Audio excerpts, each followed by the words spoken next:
I've decided to do a commentary on this short Sonic satam review, which was uploaded by a user named Mario Rocks My Socks. From what I can tell, the video was uploaded by somebody else. I don't know who. But let's get on with the video, or as I'd like to call it, the non-stop verbal diarrhea. Everywhere I looked, back in 2006, there were fans claiming that this was one of the best cartoons of all time. I heard it was the best video game adaptation of all time, which I agree with. I spent 5 years watching these episodes, puzzled, trying to see what they saw in the cartoon. But then, in October 2011, I realized that I couldn't. Sucks to be you, I guess. Because it wasn't there. And that's when I started doing reviews of this series. All of which being non-stop ranting, which doesn't actually sound like a review. I've already talked constantly about the slow beginnings and rushed endings they put out, especially during the first season. Of course, they really pushed the attitude aspect for Sonic into our faces. Like, Sonic is one outrageous dude. He's totally in my face! What the writers don't understand is that a character is cool through what he does, not his constant horrible catchphrases, or his chili dog habit, or his tendency to act cool even when his friend is in danger. All those traits were part of Sonic's character since the first game. Well, except for the chili dog thing.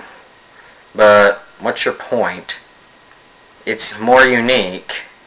Between Sonic and Sally, it's actually scary that they have so many fans that ship them together as a couple. Seriously, they have nothing in common, and they're constantly being rude to each other. There's barely, if any, implication that it's just friendly teasing. Sally would make a terrible love interest for Sonic. I'm putting my foot down. Keep in mind, this is a work of fiction, and he's complaining about it as if it were real life. That sounds extraordinarily stupid. Between Antoine and Dulcie and everyone else, the comic relief was atrocious. Sometimes even downright disgusting when it was used during what should have been somber situations.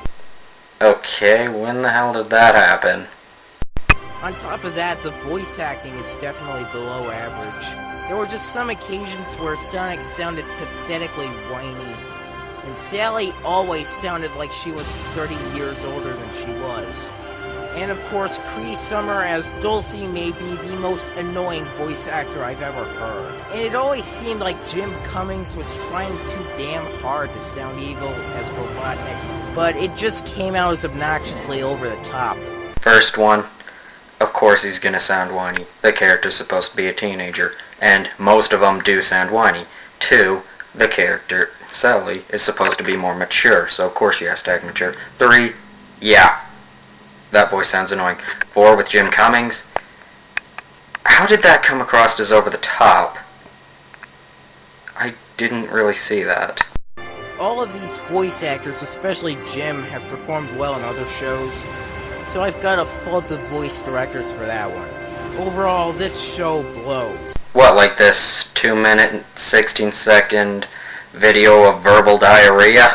It's not the worst Sonic medium I've seen, but it's by far the most overrated. What we have here is 2 minutes and 16 seconds of a guy yelling about something that he doesn't like, which could be okay if the guy had stronger points. He acted like he was smarter than everybody else, but just comes across as just this. It's laughably stupid. What's funny is the guy who uploaded it, Mario Rocks My Socks, this video had 2 likes and 4 dislikes. Well, now it has 5.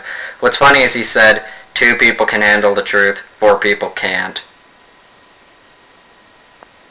This guy is most likely a troll.